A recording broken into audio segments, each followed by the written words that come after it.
Gente de éxito es presentado por Centro Médico Maracay, ahora más cerca de ti. La Universidad José Antonio Páez está en Maracay. UJAP, la pasión del saber.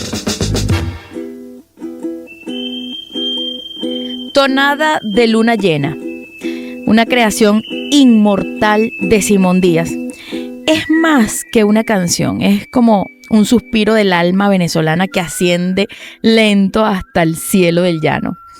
Compuesta en 1955, cuando la voz del tío Simón buscaba rescatar la esencia de las tonadas que se apagaban en los hatos y en las sabanas.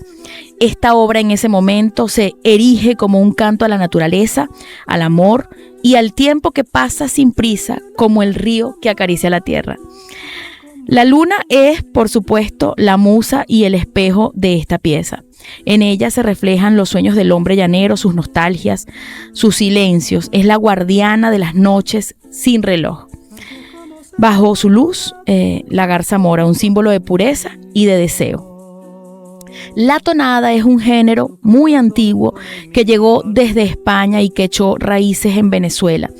En esta pieza, justamente ese género encuentra su redención. Simón Díaz la resucita con ternura, devolviéndole su dignidad y su cadencia. En cada verso hay un eco del campo, del viento sobre los esteros, un mugido del ganado, la voz del hombre que canta para no olvidar quién es. Tonada de luna llena es no solamente pertenece al folclore, pertenece al alma de nuestro país. Yo la traigo hoy a Gente de Éxito porque se la dedico a mi invitado de hoy, que es un hombre que él también le pertenece al alma del estado de Aragua. Ya lo van a conocer. Si usted está en sintonía, usted es Gente de Éxito.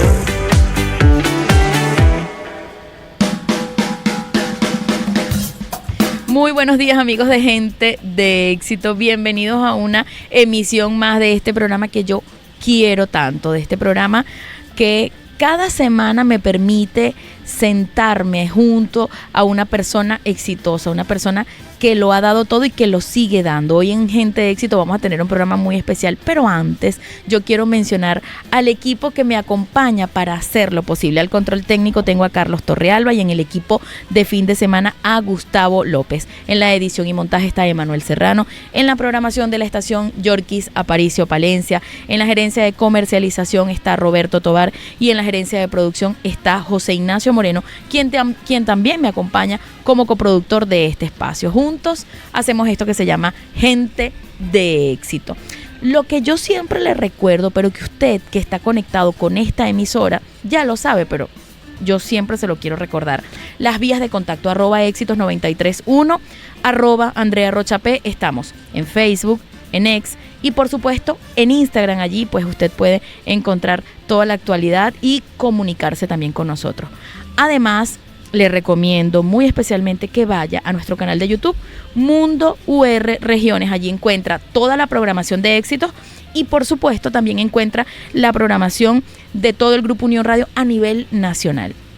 Vaya a nuestra lista de reproducción que se llama Éxitos Maracay y conseguirá este programa que estamos teniendo hoy aquí, por si usted quiere ver en YouTube a nuestro invitado. Además, puede suscribirse a nuestros canales. Estamos en Telegram y estamos en WhatsApp para que reciba la información todas las mañanas fresquita. ¿De dónde? ¿De dónde viene esa información? Pues de www.mundour.com, que es el portal de la casa donde está toda la actualidad nacional, internacional y por supuesto del estado Aragua. Hoy vamos a tener un programa muy especial porque nuestro invitado es prácticamente sinónimo de esta ciudad. En solo 3 minutos yo se lo presento. Andrea Rocha conversa con Gente de Éxito.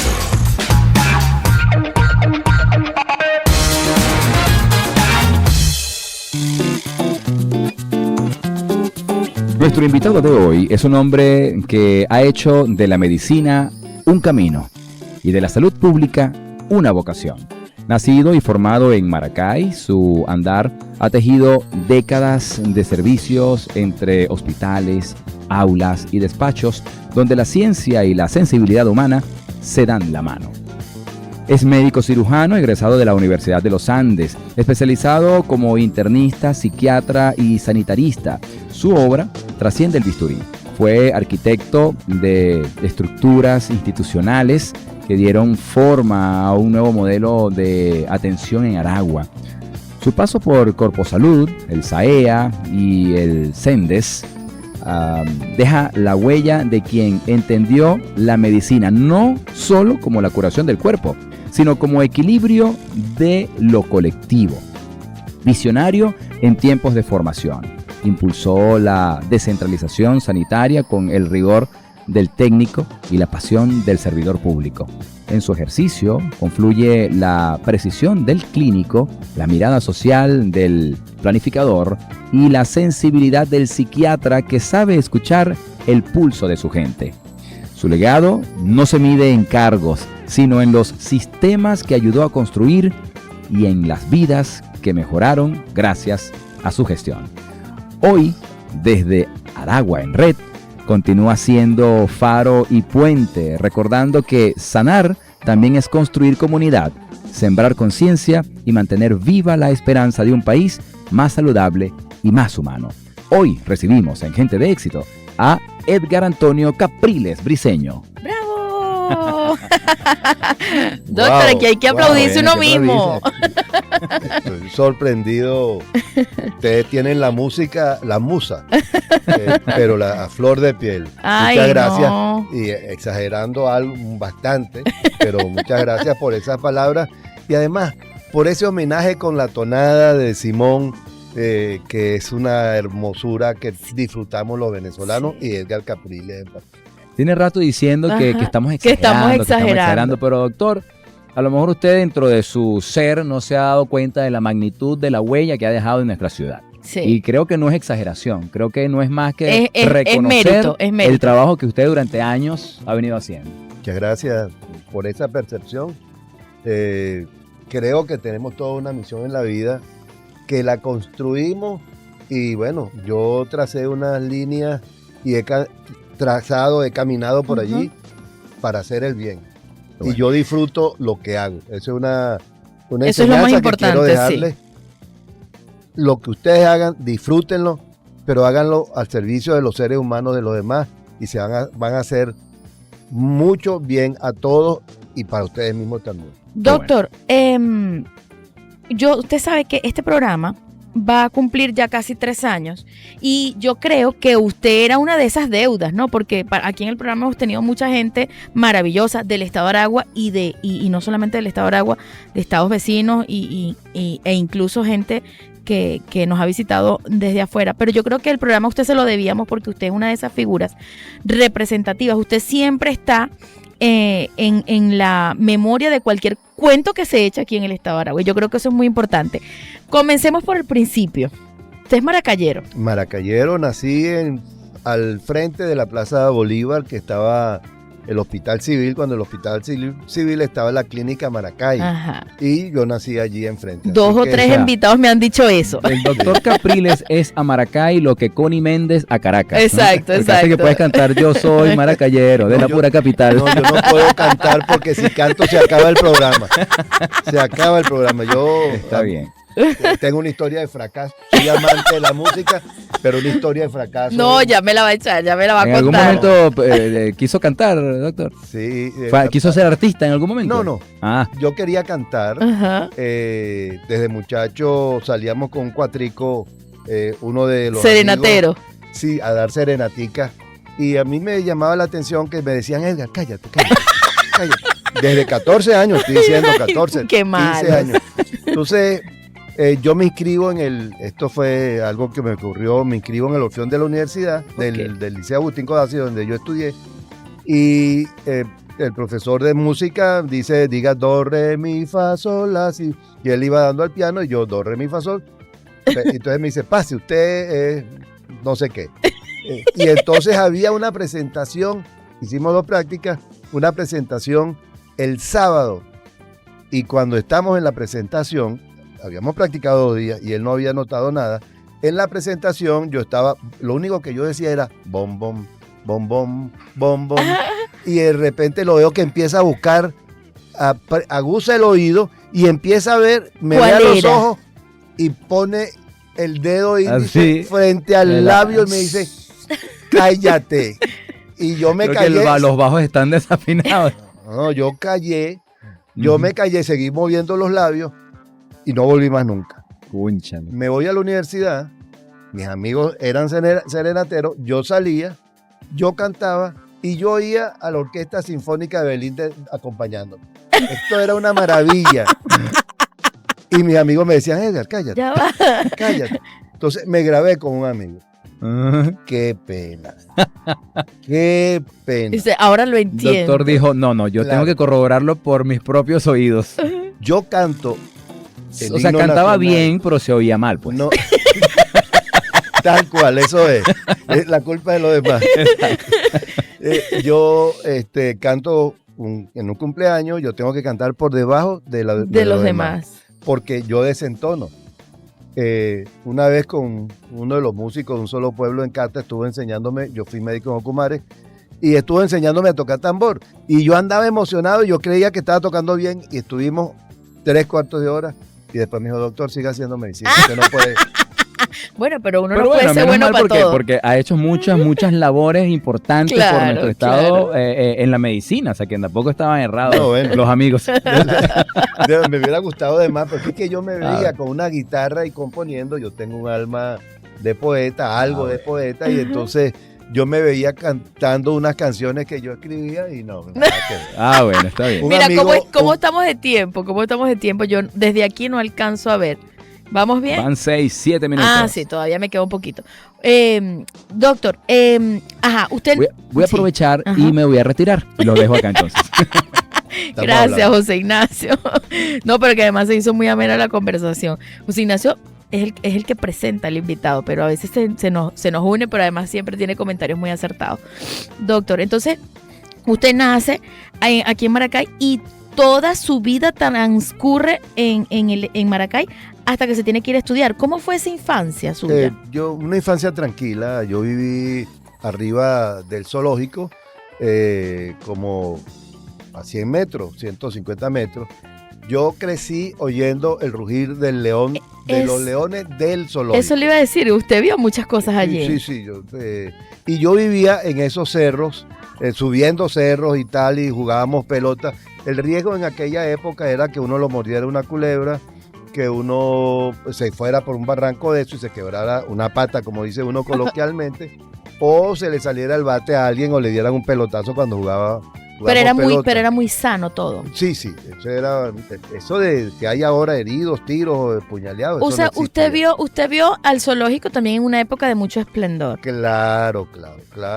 Yo vi el zoológico de animales de todo tipo. Ujú. Y yo me iba a estudiar con Kiko Harp al zoológico. Nos íbamos con una sillita y estudiamos dentro del zoológico. En un ambiente sabroso. Sí, entonces nos sentamos por ahí por donde estaban las aves antes. Yo estudié en el Colegio Calicanto en primaria y en el Liceo Agustín Codazzi. Y Jugábamos béisbol. hermanos, Somos 5 hermanos, Ujú, ujú. son 2 varones antes, primero que yo, después vengo yo y después vienen 2 hermanas. Son Austerlitz, el hermano mayor Jorge, viene Edgar Antonio quien les habla, Miriam y Oli, y todos están vivos y sanos, gracias a Dios. doctor, tenemos que hacer una pausa. Vamos a escuchar musiquita del circuito Éxitos, que siempre es sabrosa. Usted que está allá en casita puede ir preparando el café, porque ya más o menos debe imaginarse hacia dónde va esta conversación de hoy, que va a estar súper buena. Estoy conversando con el médico internista, psiquiatra, sanitarista, Edgar Capriles, y hoy vamos a conocer un poquito más de él a profundidad, así que esto va a estar buenísimo. Ya venimos, esto se llama Gente de Éxito. Personajes que modifican la línea del tiempo. Gente de éxito en la ciudad.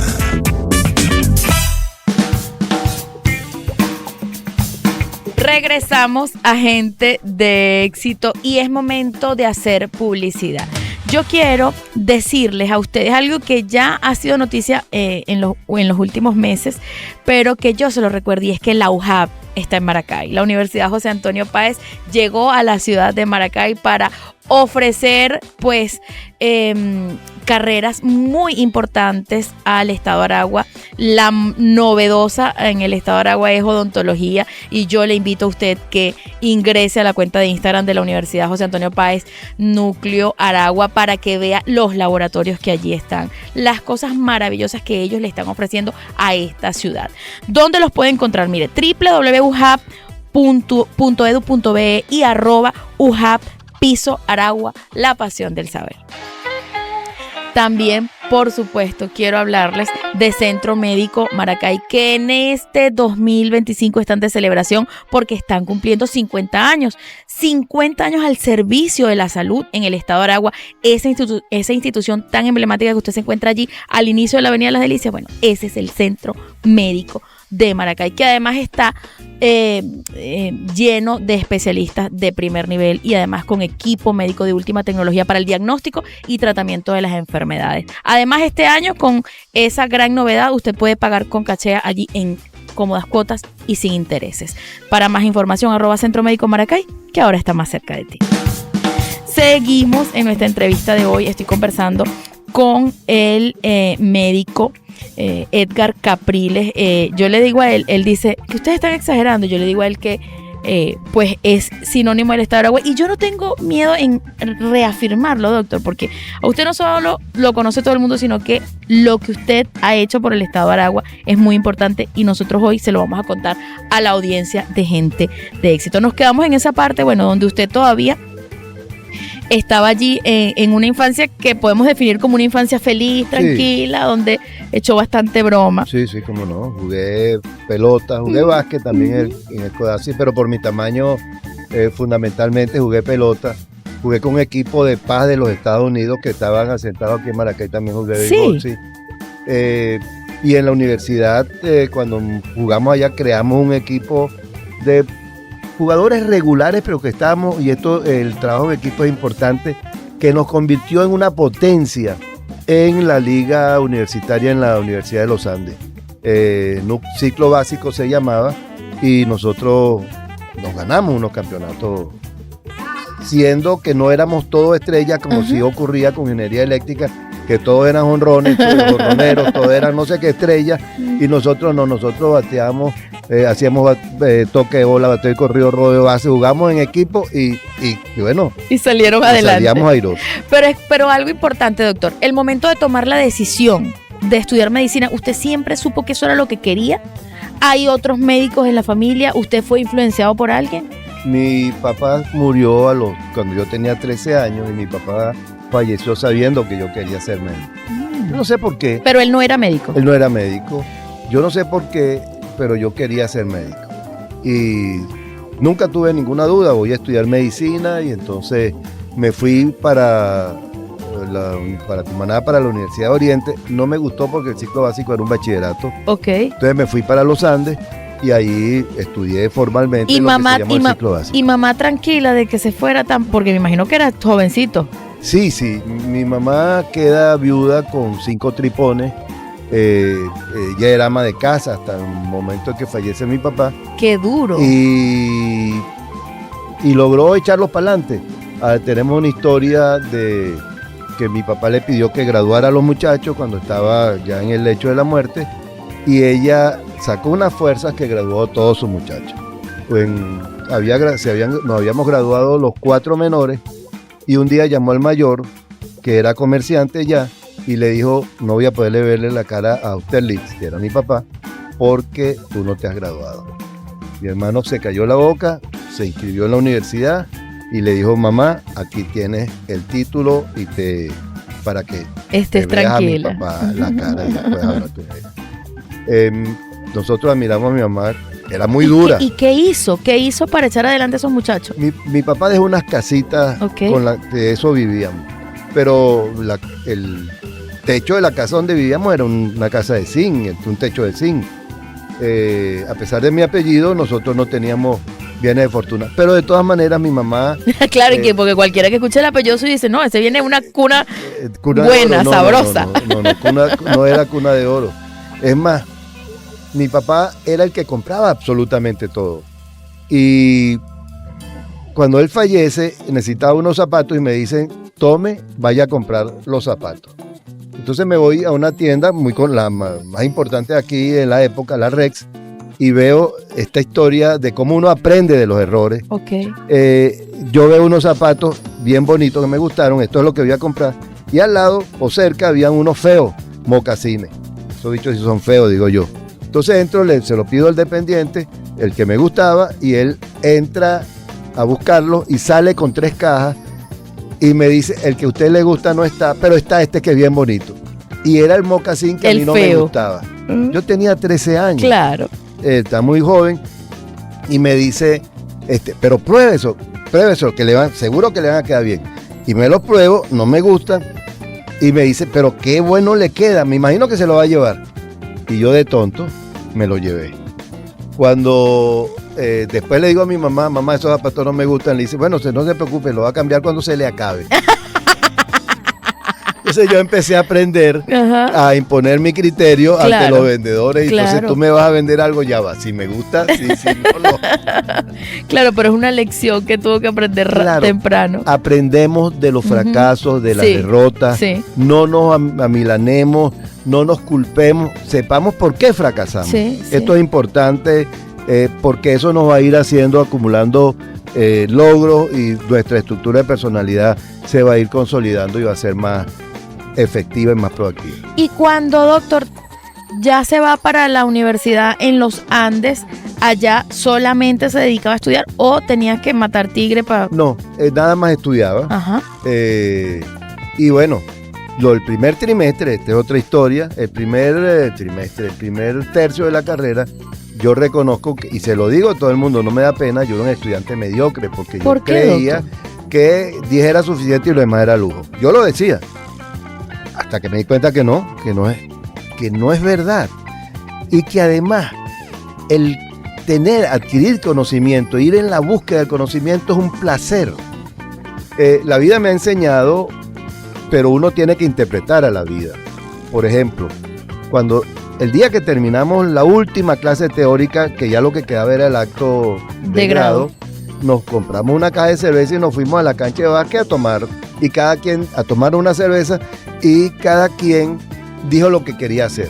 Y yo dije, yo lo que voy a hacer es médico de pacientes. Eso de estar llenando libros y tal, y salud pública, eso no es para mí. Imagínate. La vida me deparó una sorpresa. Claro.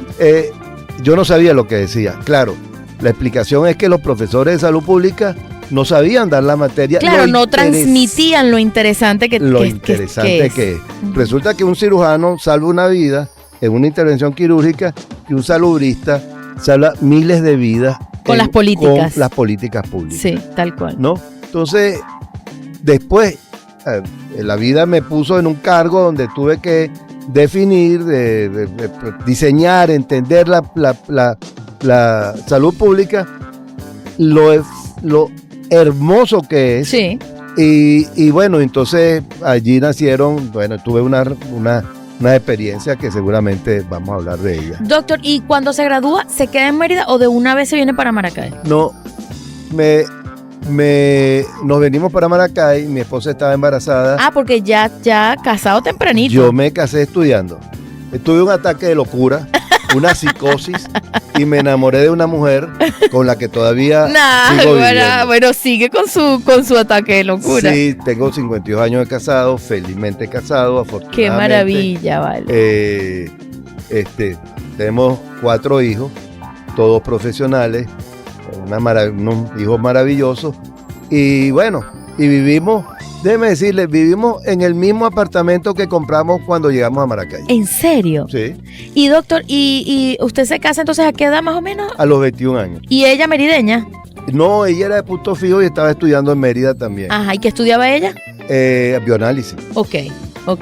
Y entonces nos casamos, y bueno, tuvimos un hijo estudiando, el hijo mayor. Ya cuando estábamos terminando, ya ella se graduó primero que yo, cuando yo estaba terminando la carrera, salió embarazada del segundo hijo y dio a luz aquí, ya me había graduado de médico.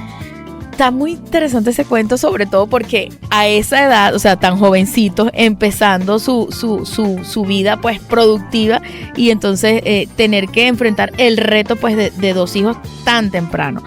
Vamos a parar el cuento allí, escuchamos música del circuito y a la vuelta quiero que me siga contando esa parte y ya pues cómo elige sus especializaciones. Hoy estoy conversando, espléndidamente con el doctor Edgar Capriles, que está aquí en Gente de Éxito, y en solo 3 minuticos estamos de vuelta, ya venimos. Gente de Éxito es una plataforma de buen contenido. Conducido por @Andrea Rocha P.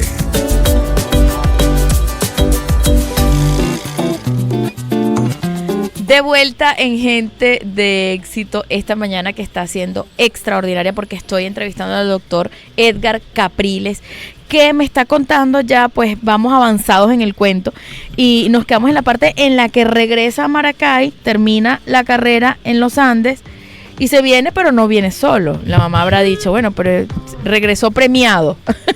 Sí, afortunadamente mi esposa hizo una liga con mi mamá, sí, que terminó de tener una mejor relación que las propias hijas de mi mamá.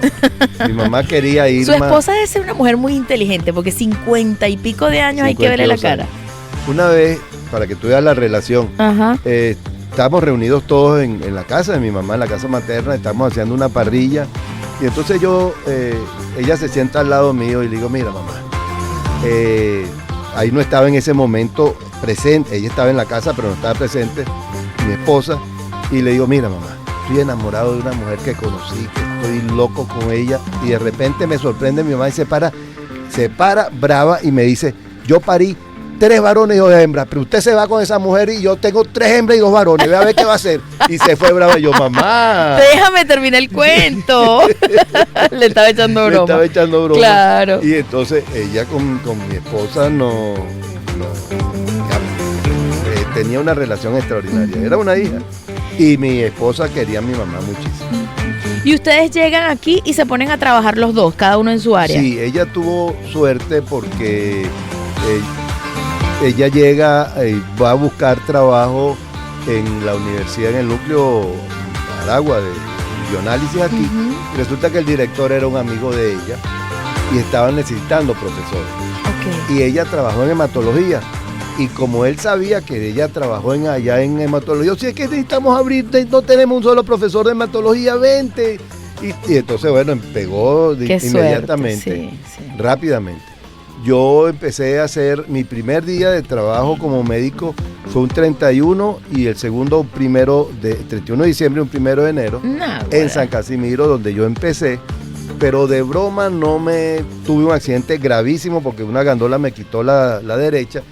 Y yo después no podía pisar el acelerador, arrancar el carro, y el carro que estaba atrás tampoco, porque nos quitó la vía. Me presenté en lo que se llamaba la comisionaduría y le dije, no, un sitio donde uno se quede a dormir. Claro. Porque tenía que viajar todos los días a San Casimiro. Y entonces me mandaron para Ocumare. O sea, no ejerció como tal en San Casimiro. Solo 3 semanas más o menos. Ok. ¿Y lo mandan para Ocumare? Para Ocumare la Costa. Me preguntaron si quería quedarme en Ocumare y le dije que no tenía problema. ¿Y se queda su esposa en Maracay? Y se queda ella en Maracay con 2 muchachos. Entonces yo cada 15 días tenía un fin de semana ¿Y no había WhatsApp, doctor? No había WhatsApp. Esa es una historia, digamos, pero bueno, la pareja tiene que adaptarse a las circunstancias. Claro. Allá me fue bien, yo amo ese pueblo. De paso, yo siempre he tenido simpatías políticas y empezó a haber un problema porque empezó Radio Rumbo, ustedes recuerdan, con la marimba. ¿Qué pasa en la medicatura de Ocumare? Porque había un médico, un colega que no salía en la madrugada y empezó la gente a quejarse y entonces me involucraron en un lío que no era mío y me iban a votar. Ese médico me anunció, porque como él era militante del partido de gobierno, me iban a votar y que yo y yo era el responsable de la campaña que tenía Radio Rumbo, y yo era inocente, no tenía nada que ver, de verdad, con toda honestidad. Y él lo dijo a viva voz, en la medicatura, delante del personal, y yo me deprimí muchísimo esa noche, y al día siguiente había una asamblea de señoras en una casa cercana, pidiéndome autorización para enviar una carta defendiéndome, porque... O sea, salió el pueblo a defenderlo. Salió el pueblo a defenderlo. ¿Y cuántos años estuvo allí en Ocumare? Yo estuve año y medio. Año y medio. Año y medio, y me vine al Hospital Central de Maracay, llegué a la maternidad, a hacer guardias en la maternidad, y después roté para medicina interna. Ya yo tenía planes de hacer medicina interna. Ok. Y hice el posgrado de medicina interna en el Hospital Ese fue el Central primero de que Maracay. hizo. Ese Medicina fue el primero interna. que hice, sí. Y luego, ¿cómo decide ir a psiquiatría, que no es, o sea, no es parecido a lo que usted viene haciendo? Claro, ya yo había decidido desde estudiante, al Ajá. final de la carrera, hacer medicina interna y luego psiquiatría. Es más, mi sueño era ir al Hospital de la Salpêtrière en París, Ajá. que era un hospital psiquiátrico famoso, donde estuvo Kreppel y esa figura histórica de la psiquiatría, pero me recomendó un psiquiatra que no quisiera psiquiatría y luego pudiera hacer tal vez en la Salpêtrière, en cualquier lado, un posgrado, porque un francés no iba a entender, por ejemplo, a María Leonza y todas estas cosas que aparecen aquí, porque Ok. cada cultura tiene Claro. su delirio. Claro. Bueno, entonces yo hice psiquiatría con CUSE, quedé primero en el concurso de psiquiatría del Vargas, y después me vine a trabajar aquí y trabajaba como internista del ambulatorio La Candelaria. O sea, ejercía al mismo tiempo las dos. En ese momento sí, como internista del ambulatorio La Candelaria, cuando ocurre el deslave del Limón. Ujú. Entonces, en el deslave del Limón, después del deslave del Limón, yo me estaba incorporando al día siguiente de vacaciones, y abro una consulta con autorización dos de los días eran de consulta de psiquiatría para atención a los pacientes damnificados con impacto emocional, Ok. trastorno de estrés postraumático, Claro. se llama eso, y lo presenté en un congreso latinoamericano de psiquiatría, la experiencia que tuvimos. Fabulosa. Ahí quedó gente afectada que no había tenido, que no le había entrado el río, pero gente también que le había entrado el río. Claro, claro. Bueno, no le había entrado el río, pero vieron carros y casas Sí. derrumbándose y cuerpos pasar. Y bueno, y después toca la circunstancia que Carlos Tablante me pide que lo acompañe él en su gestión. Ese es su primer acercamiento al tema de la salud pública. Sí, ese es mi primer acercamiento. Ujú. Los comisionados de salud en ese momento eran comisarios políticos, que lo que hacían era perseguir a los médicos que se portaban mal, que criticaban al gobierno. Ok. Entonces yo llegué con otro criterio. Por ejemplo, una de las cosas que le pedí, que acordé con el gobernador, es que los que iban a entrar era un cargo de consejero del gobernador que no tenía personal, ni un estetoscopio, ni un escritorio, ni nada, ni un tensiómetro. ¿Y usted seguía ejerciendo como médico? Al comienzo sí. Pero empezamos a apoyar a la Dirección Regional de Salud y ampliamos ambulatorios que eran de 8 horas a 12 horas y de 12 horas a 24 horas, lo que requirió que contratáramos personal médico y de enfermería para esa red ambulatoria. Y después hicimos la propuesta de un programa de atención primaria en Mario Briceño Iragorri, copiando, y esto tal vez no lo sabe nadie, lo que es el programa de medicina simplificada en Venezuela, que ha sido exitosísimo en el campo para poblaciones dispersas, donde una enfermera, igual que los médicos chinos, médicos descalzos chinos, aquí mucha gente está buscando los médicos descalzos chinos, nosotros la tenemos en los pueblos dispersos, un programa del Ministerio de Salud de la época, que entrenaban a la enfermera a diagnosticar y a tratar, y además llevaban los programas preventivos, vacunaban, tenían censada la población, y eso lo tratamos de hacer aquí en Mario Briceño, atención primaria en Mario Briceño Iragorri, y fracasó el programa. ¿Por qué fracasó? Porque nos damos cuenta que los médicos no querían una enfermera, sino un médico. Ok. La gente de Mario Briceño, que tenían cobertura, ellos querían era un médico que lo atendiera, no que una enfermera le hiciera. Y eso fue un aprendizaje. Claro. Eso fue una sorpresa. Claro. Y ahí nacen los núcleos de atención primaria. Tenemos que en esta oportunidad hacer pausa publicitaria de la estación, pero quiero detenerme al regreso en esta parte, ¿verdad? Quiero saber cuántos años estuvo en ejercicio en el tema de la salud pública, y también quiero que usted detalle lo que se hizo durante esa gestión, que además considero que es muy importante. ¿Le parece? Perfecto. Bueno, escuchamos publicidad, consejos publicitarios de la estación, que además son de gran interés para todos, y a la vuelta continuamos en esta conversación tan interesante que estamos teniendo con el doctor Edgar Capriles, hoy aquí en Gente de Éxito. Ya venimos. Éxitos es más que una frecuencia. @éxitos 93.1.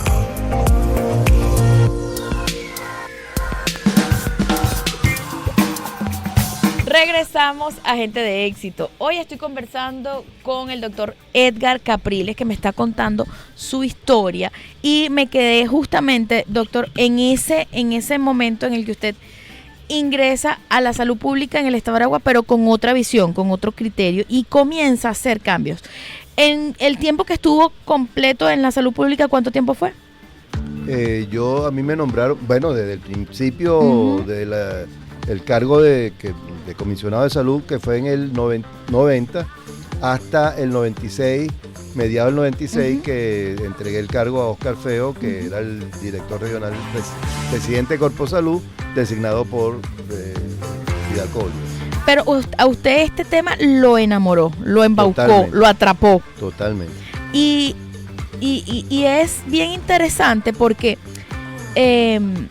digamos, usted tiene que aplicar mucho de lo que sabe como médico internista, pero además también mucho de lo que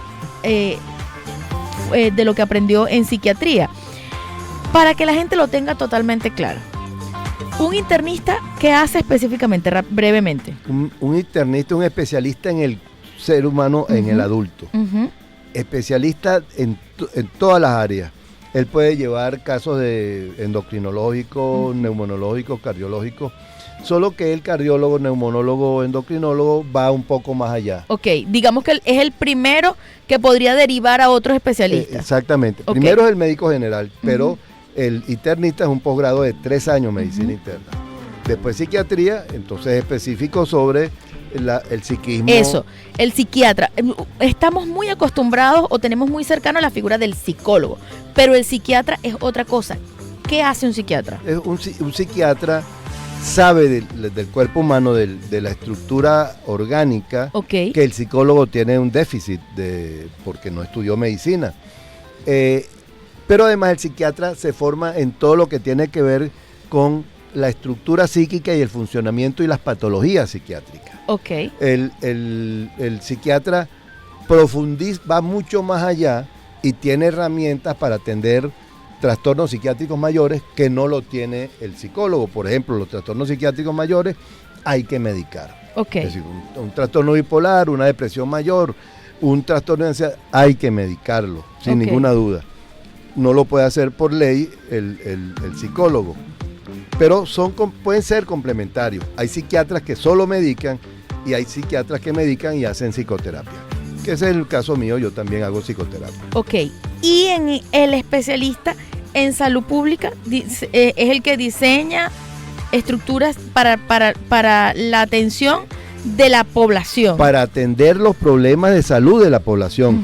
Son problemas ya globales. En cambio uno ve una patología, claro, también lo que pasa es que la formación de médicos, nosotros entendemos que la salud tiene un componente biológico, psicológico y social. Claro. En la medida en que yo estoy mejor alimentado, en la medida en que yo tengo un ambiente sociológico, social más adecuado, familiar, yo voy a funcionar mejor. Ahí quería llegar justamente. Usted se especializa en estas 3 áreas y eso le permite pues tener una visión muy global del ser humano y además del ser humano dentro de la ciudad. Te voy a poner un ejemplo. Cuando estaba estudiando medicina en pediatría, estaba un niñito que estaba muy inquieto tenía el abdomen blando, hipotérmico, no tenía fiebre, todo lo contrario, y tenía una cuenta alta y le habían tomado una placa de abdomen donde tenía niveles hidroaéreos. Y los especialistas estaba el cirujano pediatra ahí, estaban discutiendo qué era, porque parecía una peritonitis, pero tenía fiebre, frío, hipotermia, y tenía el abdomen blando. Si una peritonitis debe tener el abdomen duro. El cirujano pediatra lo lleva a pabellón para hacer una laparotomía para ver qué era, y en lo que mete el bisturí dice, los libros sí son mentirosos. Porque lo salió pus, porque tenía una peritonitis y debería tener el abdomen blando, debería tener fiebre y no lo tenía. La explicación es sencilla, era un niño de los que en Mérida se llaman los pueblos del sur, desnutrido, y los desnutridos responden de manera diferente. Ok, entonces también tuvimos un caso de un niño que tenía una necatoriasis, un parásito que chupa mucha sangre, anémico,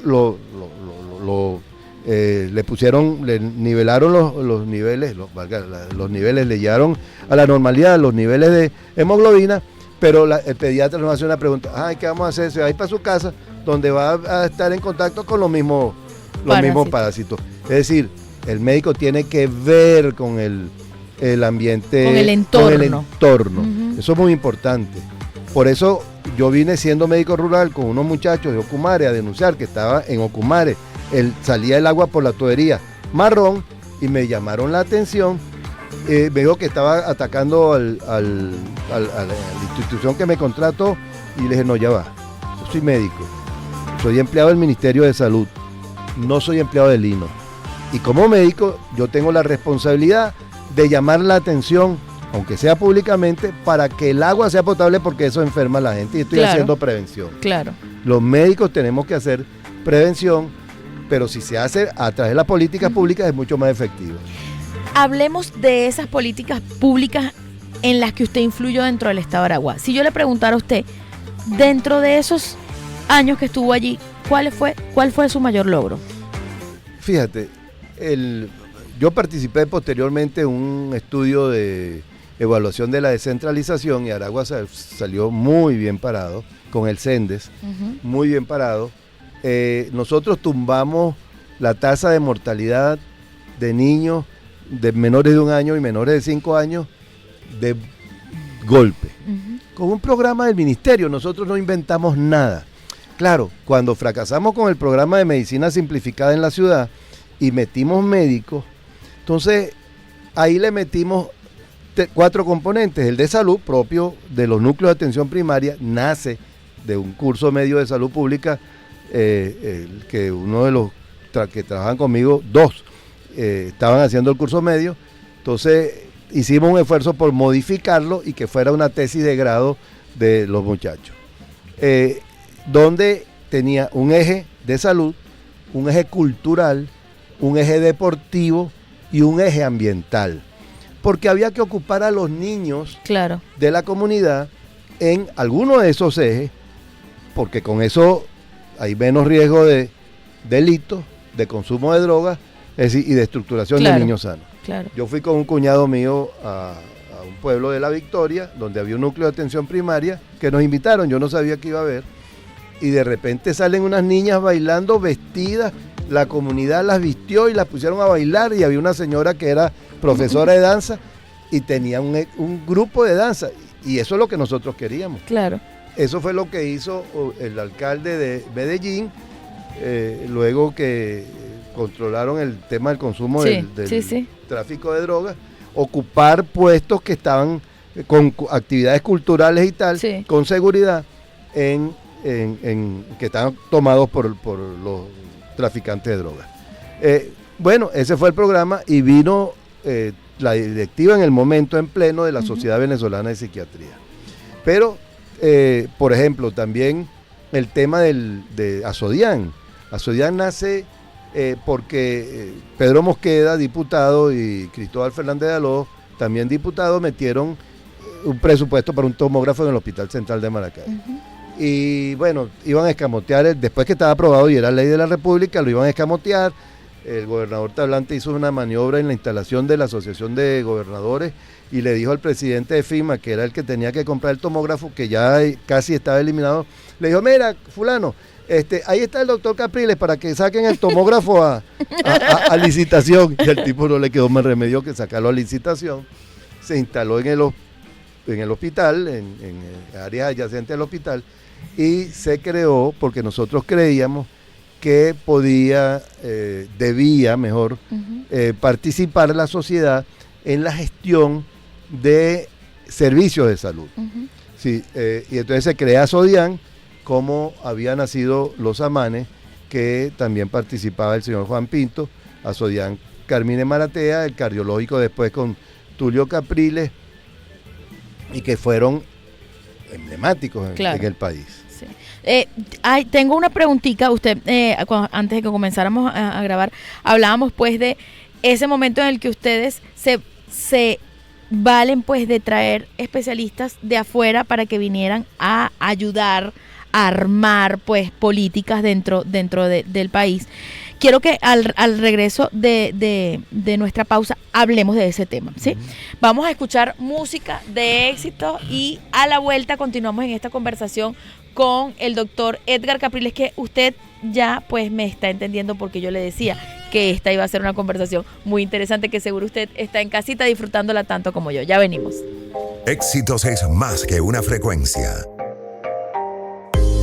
@éxitos 93.1.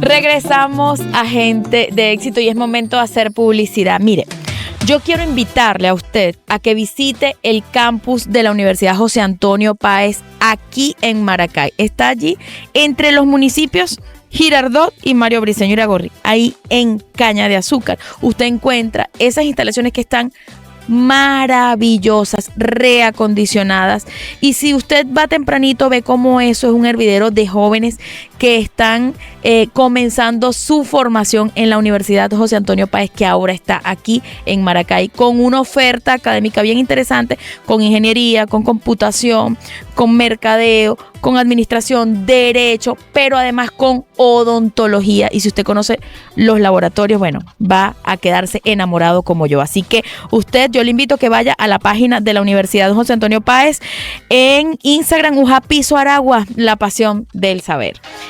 Y también quiero hablarles de una institución de salud emblemática del estado de Aragua que está cumpliendo 50 años. Uno lo dice así rapidito, no 50 años, pero usted sabe cuántas historias de salud y de vida se han contado en el Centro Médico de Maracay en 50 años. Bueno, muchísimas. Ellos este año están de celebración, cierran por supuesto en diciembre con su aniversario número 50 y allí en Centro Médico de Maracay usted puede encontrar equipo para el diagnóstico y tratamiento de las enfermedades, pero además un equipo humano de primerísimo primer nivel. Así que yo le invito a que conozca más de Centro Médico Maracay, por supuesto en su cuenta de Instagram, que ahora está más cerca de ti.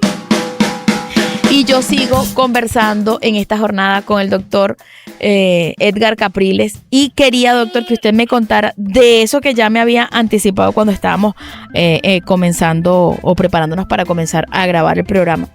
Y es pues de ese momento en el que ustedes acuden a gente que tenía un poco más de experiencia que nosotros aquí en el país para que los ayudaran a formar políticas públicas. Cuénteme de eso. Sí, nos dimos cuenta que a nivel regional no teníamos la capacidad para solucionar los problemas porque la salud estaba centralizada en el Ministerio de Salud y los directores regionales los nombraban desde Caracas. Okay. Pero el problema no era que los nombraran, es que no tenían ninguna competencia y eran los ministros los que decidían. Entonces empezamos a plantearnos un grupo de estados la solicitud de la transferencia de los servicios de salud. Y hubo muchísimas dificultades, muchísimas resistencias. Claro. A pesar de que el presidente Pérez, en su segundo mandato, él estaba totalmente de acuerdo, pero habían resistencias sindicales, gremiales, claro, etcétera. Y se logra está el proceso de la descentralización y entonces nos planteamos, se crea el Servicio Autónomo de Salud del Estado de Aragua, SACEA, que fue un organismo de transición para recibir al personal que se estaba transfiriendo. Entonces teníamos una discusión en el Consejo Territorial de la Salud, que estaban todos los directores regionales de salud, que estábamos solicitando la transferencia, cuál debe ser la organización institucional que va a recibir a los servicios, al personal transferido. Entonces hicimos en Aragua un evento donde trajimos a un miembro de la Corte Contencioso Administrativo del Tribunal Supremo de España, a otro de la misma Corte Contencioso Administrativa de Francia, al jefe de salud de la Alcaldía de Barcelona, y se hizo un foro aquí en el Hospital de los Amanes. Y allí ellos nos recomendaron claramente que hiciéramos un instituto autónomo, como lo establece la ley. Los institutos autónomos son en todas partes iguales, que tienen autonomía funcional y administrativa y patrimonial. Entonces, por eso es que hay varias Corposalud en Venezuela. Tú puedes crear un instituto autónomo y ponerle el nombre que quieras. Claro. La Paraulata, entonces es un instituto autónomo de lo que tú quieras. Pero le pusimos Corposalud porque tiene más agilidad administrativa. Ok. Eso porque cuando es una secretaría es más lento los trámites y necesitas comprar inyectadoras, tienes emergencias, tienes que resolver y lo puedes hacer mejor. Si eres un instituto autónomo. Si eres un instituto autónomo. Una de las cosas que hicimos fue, antes de crear Corposalud, instalar juntas de compra, porque nos dimos cuenta que no había una administración sana, y en una junta de compra donde participaban los jefes de servicio era mucho más difícil eventos de corrupción, y nosotros paseamos por todo el país unas tablas con productos que compramos de marca a mitad de precio de productos de mala calidad que se compraban antes. Solo lo regamos por todo el país diciendo, mira, así se puede comprar, y con eso estira los presupuestos.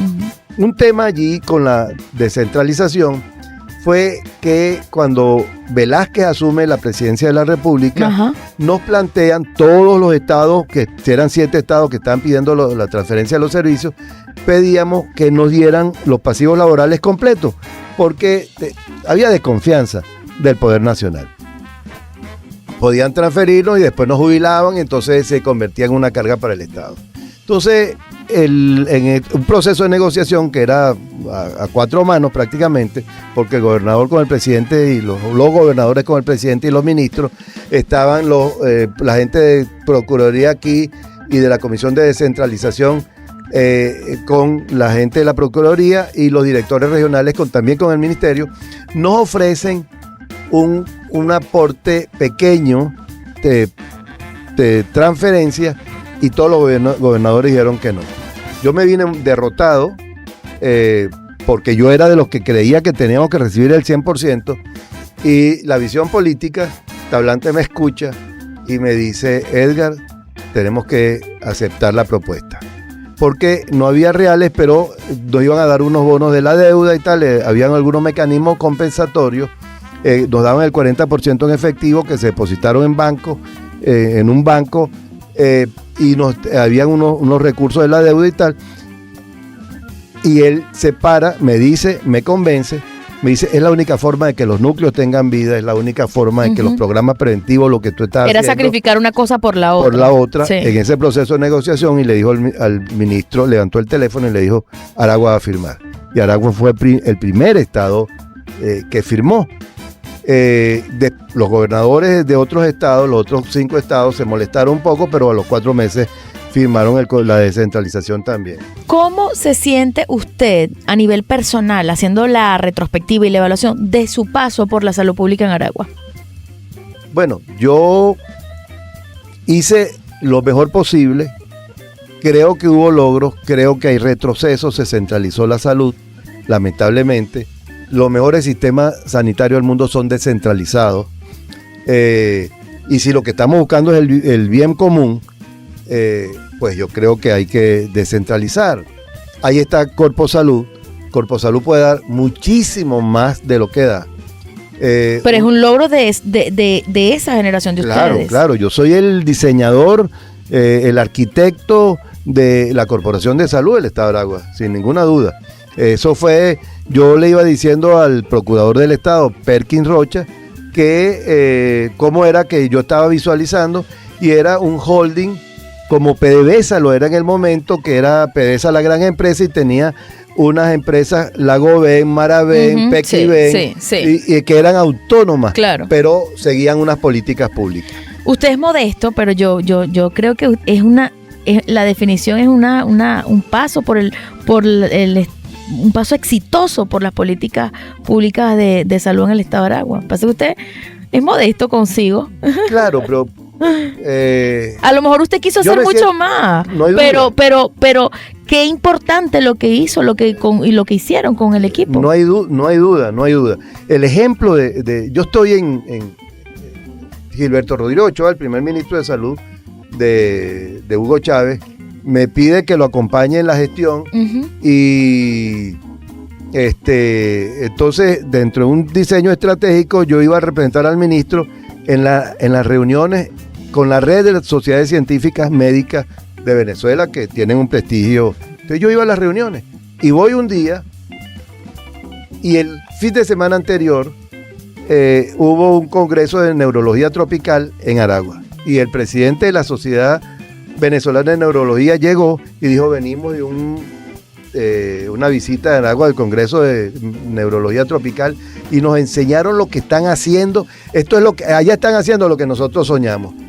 Dijo eso, ya yo no estaba en el cargo, estaba Oscar Feo, pero yo me sentí, bueno, yo no pude salir del salón de reuniones por la puerta, porque Asodian era un ente de referencia nacional de imagenología, y los programas de atención primaria, los ambulatorios estaban siendo remodelados. Y un médico me dijo: pero parecen clínicas. Bueno, es que los pobres requieren clínicas también. Claro. Doctor, tenemos que escuchar música. Qué y bueno. Descansar y tomarnos un cafecito. Y a la vuelta, yo quiero que usted me responda una pregunta que yo le hago a todos mis invitados. Y ya usted que está allá en casita seguramente sabe cuál es, pero no se la voy a dejar al aire para que él no se prepare. Así que en solo 3 minutos estamos de vuelta con Gente de Éxito. Hoy estoy entrevistando al doctor Edgar Capriles acá en el programa. Ya venimos. Gente de Éxito es una plataforma de buen contenido. Conducido por @Andrea Rocha P.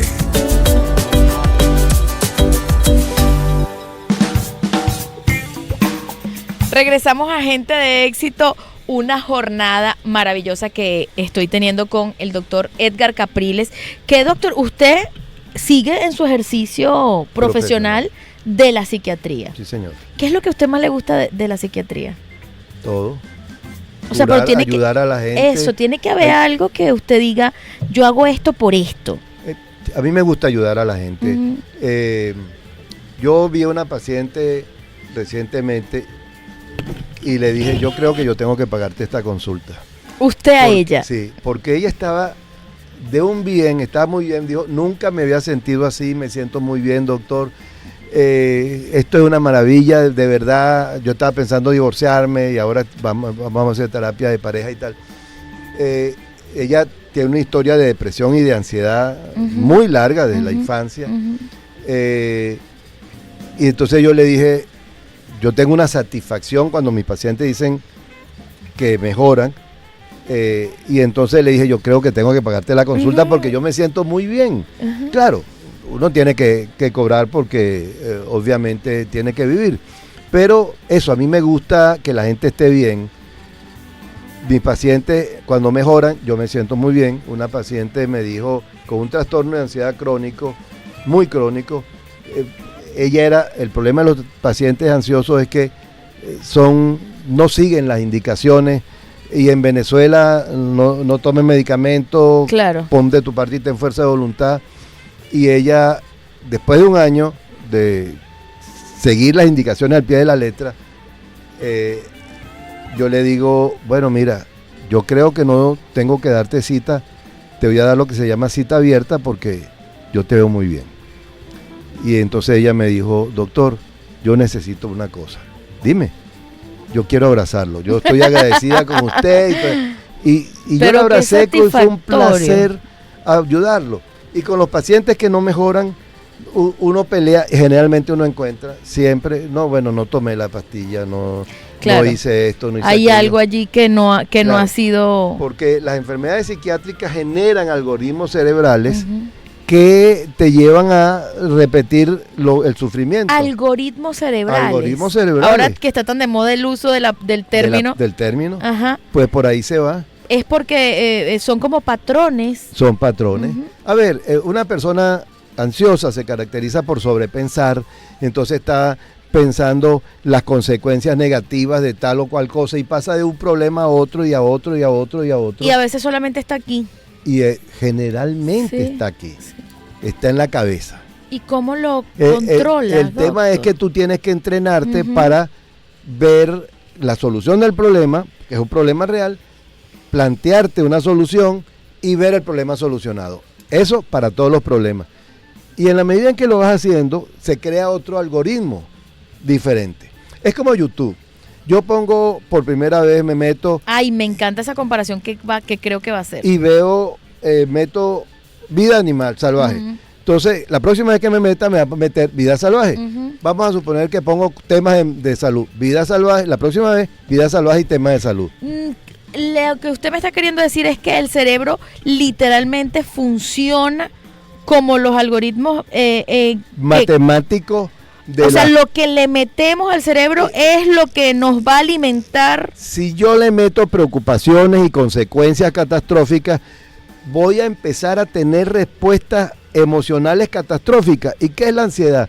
Es una respuesta emocional de temblor, terror, sensación de algo malo que va a ocurrir ante un evento poco relevante, porque ya yo vengo desde hace tiempo dándole vueltas a la cabeza de los problemas y las consecuencias que voy a tener.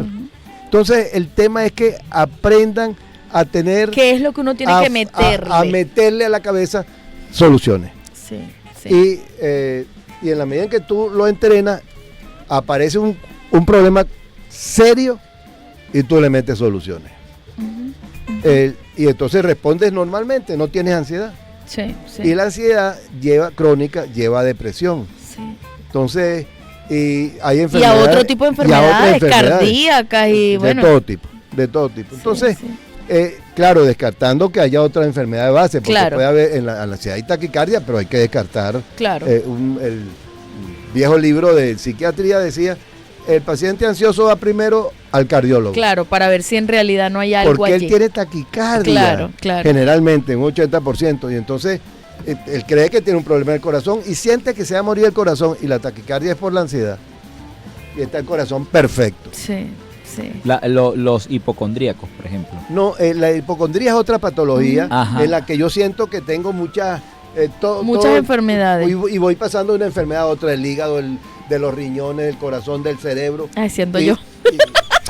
yo tengo una paciente que ha ido a no sé cuántos cardiólogos, neumonólogos, internistas, gastroenterólogos, a todos los especialistas. No ha ido al pediatra porque no puede ir al pediatra. Porque ya pasó Ahora, los profesor, dos. profesor, Bueno, hay también. una clase que... Doctor, porque fíjese, acaba de mencionar lo de la ansiedad, ¿verdad? Pero también... Enfermedad de la modernidad. La enfermedad. Pero también, bueno, acabo de compararlo un poco con la gente que es hipocondríaca, me dice que son dos cosas diferentes. Total. Pero las personas hipocondríacas también se tratan psiquiátricamente. Claro, no hay duda. Son resistentes, pero se tratan psiquiátricamente y pueden mejorar. Yo estoy Mire, seguro. doctor, sin modestia se lo estoy avisando ya, porque esta es una pregunta que yo le hago a todo el que viene a Gente de Éxito. ¿Usted se considera una persona exitosa? Sí, yo creo que yo soy exitoso. Primero me lo han dicho mucha gente. Nosotros hicimos una noche de boleros. Yo era sordo yo, que ya hablé de eso. Coordiné un equipo de médicos e hicimos la presentación en el Colegio de Médicos y hubo el lleno mayor de la historia del auditorium del Colegio de Médicos. Eso fue espectacular. Y una colega me dijo, Edgar, pero donde tú te metes, tienes éxito. Yo le pongo corazón a lo que yo hago. Lo que no quiero hacer, lo que no me gusta, no lo hago. Pero yo aprendí a disfrutar lo que hago. Y yo disfruto la cotidianidad. Yo podría decir que inclusive en medio de una situación tan complicada que vivimos los venezolanos, yo soy un hombre feliz. Tengo suerte que tengo una compañera que nos llevamos muy bien. Y bueno, y unos hijos. Y vivo en una sociedad extraordinaria. Los venezolanos somos maravillosos. De todo es una chercha. Eso es bueno, hay gente que se queja. No, todo lo contrario. Somos maravillosos, disfrutamos todo. Asumimos las cosas diferentes. Asumimos las cosas diferentes, totalmente diferentes. Yo he estado en Chile, he estado en España, en varios países y nosotros somos especiales. Y gente de afuera que ha venido y vivido en Venezuela dice que somos extraordinarios. ¿Cómo estamos de tiempo, muchachos? Porque no sé si preguntar. Me queda un minuto. Qué raro, doctor, que usted no se planteó nunca el irse de Venezuela, porque usted es un hombre que pues de repente en otro lugar también hubiese podido ejercer de forma muy exitosa, pero usted decidió quedarse aquí. Tuve unas ofertas, creo que me la envió por interpuesta persona mi hija, médico, para Chile. Yo estuve en ese pueblo donde iba a ejercer la psiquiatría. Pero yo tengo un compromiso con este país y yo amo este país. Entonces yo dije que yo iba a ayudar a Venezuela a retomar un camino de crecimiento personal, material y psicológico. Y esa es mi tarea. Sí, desde los espacios desde donde uno pueda, o sea, desde su consulta usted hace eso todos los días. Consulta, desde Aragua en Red. Sí. Yo soy coordinador de Aragua en Red, que es una plataforma de organizaciones de la sociedad civil. Y hacemos cosas y allí está gente que ha tenido éxito en sus áreas profesionales. Entonces, ahí hay gente experta en deportes, gente experta en ambiente. Y entonces, a nosotros nos buscan para que les hagamos programas a alguna gente, programas de políticas públicas. Me queda una parte. Así que a la vuelta voy por las preguntas aún más personales. El doctor dice, bueno, voy a salir corriendo. No, para nada. Además, usted ha sido espléndido al hablarnos de esas cosas importantes para su vida. En solo 3 minutos de vuelta para la parte final de Gente de Éxito. Hoy estoy conversando con el doctor Edgar Capriles. Ya venimos. Gente de Éxito es una plataforma de buen contenido. Conducido por @Andrea Rocha P.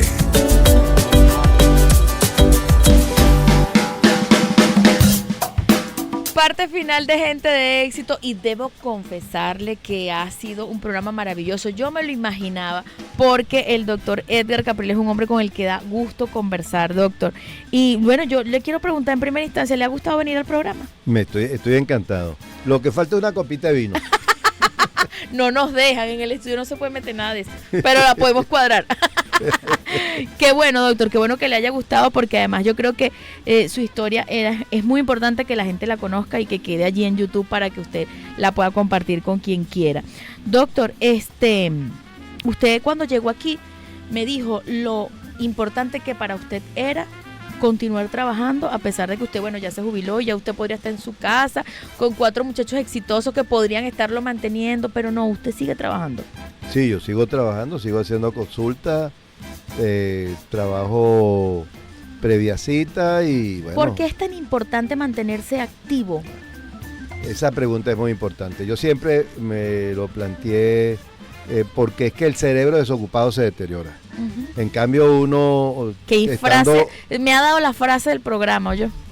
En cambio uno teniéndolo ocupado en actividades que uno disfruta, ese cerebro está vivo y dura mucho más. Y si el cerebro dura mucho más, uno puede durar más, pero sobre todo va a disfrutarlo el tiempo que uno vive. Es calidad de vida. Sí. Haciendo lo que uno disfruta. Haciendo lo que uno disfruta, que eso usted lo ha reiterado muchas veces. Hablando de cosas que usted disfruta, ¿usted le gusta cocinar? Yo era experto en hacer conflé con leche. Ok. Entonces hace como 1 año y medio nosotros recibimos a mi único hijo que tengo en Venezuela con mi nieto y los domingos. Entonces ella dijo, le tenés que cocinar. Entonces le dije, de ahora en adelante yo soy el cocinero. Los domingos. Los domingos. Y bueno, empecé a cocinar. Y mira que me metí a lo hondo y no me ha ido mal. Me han celebrado los platos, una fosforera, por ejemplo, un chupe de pollo. Una de las cosas que uno descubre es que uno se mete en internet a leer las recetas y todas son diferentes. Sí. Unas le meten papas, el otro le meten yo no sé qué. Pero usted está, o sea, de forma autodidacta dándole. Sí. Yo digo, voy a hacer tal cosa, entonces empiezo a ver videos, a leer. Y le medio sale. Y mis hijos, mi hijo y mi esposa me han celebrado los platos. Mejor que el canto. No. Indudablemente. Oye, no lo creerás, en lo que nos peleamos mi mujer y yo es que yo bañándome canto y entonces ella me dice, Edgar, por favor, los vecinos se van a molestar. Ay, pero qué feliz que usted cante bañándose. Sí, yo canto, yo canto. ¿Qué géneros le gusta?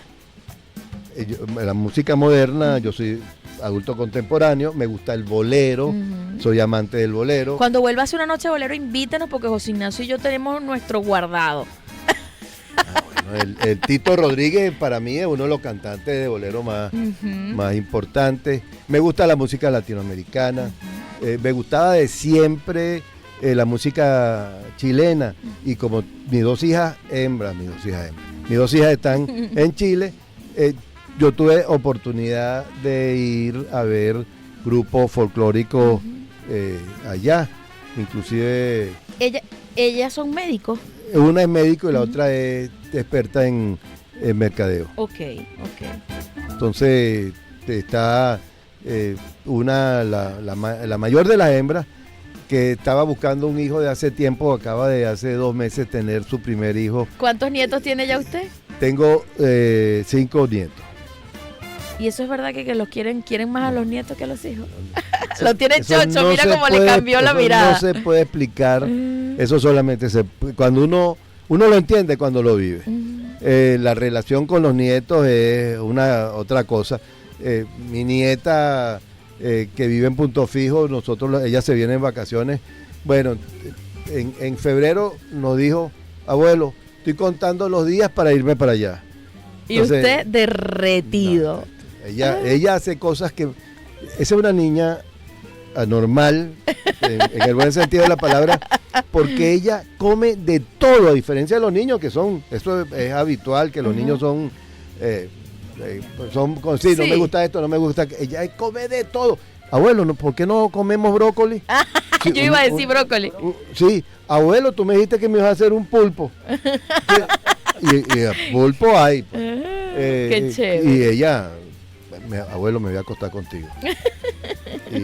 y le hacía trampa a la abuela porque le tocaba dormir con la abuela.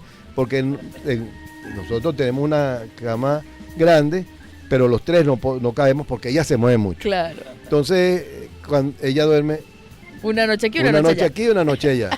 Entonces, dormía conmigo y la noche siguiente, no le diga nada a mi abuela. Entonces, mira, doctor, yo le voy a decir una cosa. ¿Cómo estamos de tiempo? Me imagino que ya estamos llegando.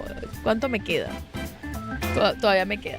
Yo me imagino que todo lo que usted tiene de placentero en este momento de su vida es porque usted se lo merece. Gracias, pero también es porque uno lo construye.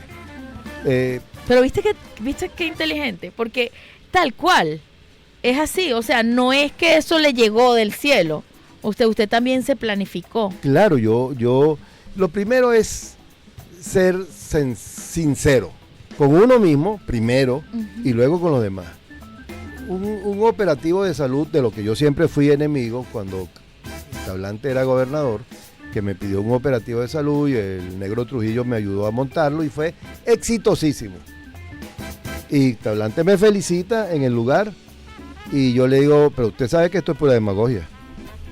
Entonces él se me queda viendo, yo le digo, sí, esto no produce salud. Pero es que si usted tiene que hacer un operativo es porque algo no está bien. Claro, porque ahí no habían instituciones de salud. Yo soy enemigo porque hacían operativos al lado de un ambulatorio y tal. Entonces, yo soy enemigo de eso. Ponga a funcionar el ambulatorio, claro, a la institucionalidad. Entonces, ahí llegamos a un acuerdo de la extensión de los núcleos de atención primaria. O, por ejemplo, a mí me denunciaron, yo era militante del MAS en esa época, y a mí me denunciaron porque yo no asignaba los cargos a los compañeros médicos del MAS. Digo, no, aquí es por concurso. Y por Y eso fue un meritocracia. acuerdo con el gobernador, Sí. porque si no íbamos a repetir Claro, los patrones. los decían. patrones que yo criticaba. Doctor, ¿qué es un economista de la salud para que no se me quede eso ahí en el tintero? La economía de la salud es una encrucijada entre la salud y la economía. Hay un porcentaje del Producto Interno Bruto importante que se gasta en salud, aunque Venezuela gasta muy poco. De los países de América que gasta menos, hablando de dólares per cápita o Ok, hablando de ok. porcentaje del Producto Interno Bruto.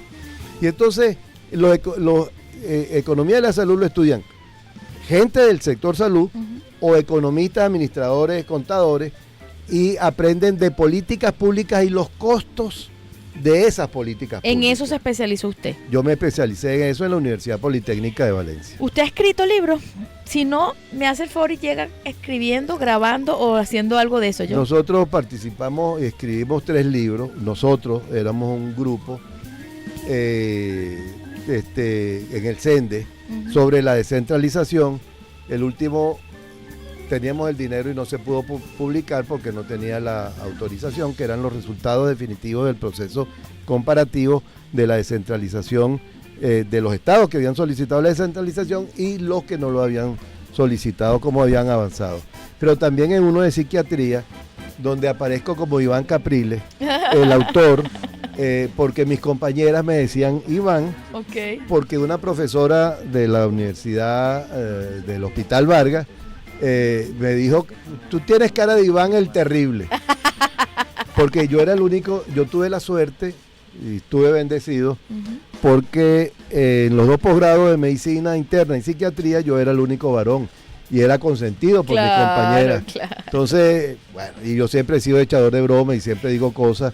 Y Pero- entonces me pusieron Iván, y aparezco como Iván en el libro. Estoy convencida que usted tiene mucho que decir así y además usted que está tan activo, hágame caso. Bueno, ¿José va a decir algo? Yo, sí, justamente asociándome con lo que dice Andrea, doctor, fíjese. Hay tanto en la mente, ¿no?, de una persona que ha vivido y que ha construido tanto. Yo sé que no es fácil de pronto sentarse, o sea, se necesita mucha paz y momentos para escribir coherentemente ideas que además queden ahí como un legado adicional, ¿no? Pero sí creo que es fundamental para en las próximas generaciones, tener esa referencia. Sí. Sobre todo porque hoy día hay pocas referencias de lo que sea, no Sí. hay modelos a seguir, digamos. A lo mejor estoy diciendo, duro. Exacto. Ajá, Es pero- muy pero- absoluto, pero es muy absoluto. pero sí tienes mucho de razón. Eso da el peso para que otras generaciones puedan continuar o Sí. por lo menos teniendo una referencia necesaria, ¿no? sí. Yo estoy Y- de acuerdo y hay un texto por ahí. Ves que le sacamos ahí información importante. Bueno, Hay doctor, un yo texto quiero por ahí. agradecerle la oportunidad de poder conversar con usted temas distintos a lo político y a lo social. Hablamos de temas personales, se le aguó el guarapo cuando habló de sus De sus nietas, ¿no? nietos, O de sí. sus nietos en general, y eso es fabuloso y es lo que queremos con este programa. Gente como usted, gente de éxito, definitivamente. Ujú, tal Y- cual. Y le agradecemos su presencia. Muchas gracias, muchas gracias. Yo me he sentido muy bien. Un poco ya me lo preguntaste y te lo dije, pero me he sentido muy bien. He disfrutado y bueno. Esta es su casa, Podemos esta es su encontrarnos en otro momento. Claro en que otro- sí, con- doctor. Me ha con algunos- encantado tenerlo aquí. De verdad que sí ha sido un programa maravilloso. Yo no tenía duda de que iba a ser así. Como dice nuestro amigo Miguel Delgado Esteves, con algunos vasodilatadores. Gracias, doctor, por haber estado Gracias a aquí. ustedes y a la estación. Yo me tengo que despedir. No quisiera y me encantaría que este programa durara más. Pero bueno, 2 horas es lo que tengo, así que no me puedo quejar. Usted que está allá en casita, sepa que en tan solo 8 días estamos de vuelta para conversar con otra persona que lo está haciendo bien, con otra persona exitosa de este estado o de otro, de generalmente venezolanos, pero si nos visita alguien de afuera también lo recibimos con todo el cariño y con todo el amor. Me acompañó al control técnico Carlos Torrealba, el equipo de fin de semana Gustavo López, en la edición y montaje Emanuel Serrano, en la programación de la estación Yorkis Aparicio Palencia, en el equipo de comercialización al frente está Roberto Tobar y en la gerencia de producción y como coproductor de este espacio está José Ignacio Moreno. Todos juntos hacemos esto que se llama Gente de Éxito. Mi nombre es Andrea Rocha y muy, muy, muy pronto estaremos de nuevo con ustedes. Muchísimas gracias. Gente de Éxito es presentado por Centro Médico Maracay, ahora más cerca de ti. La Universidad José Antonio Páez está en Maracay. UJAP, la pasión del saber.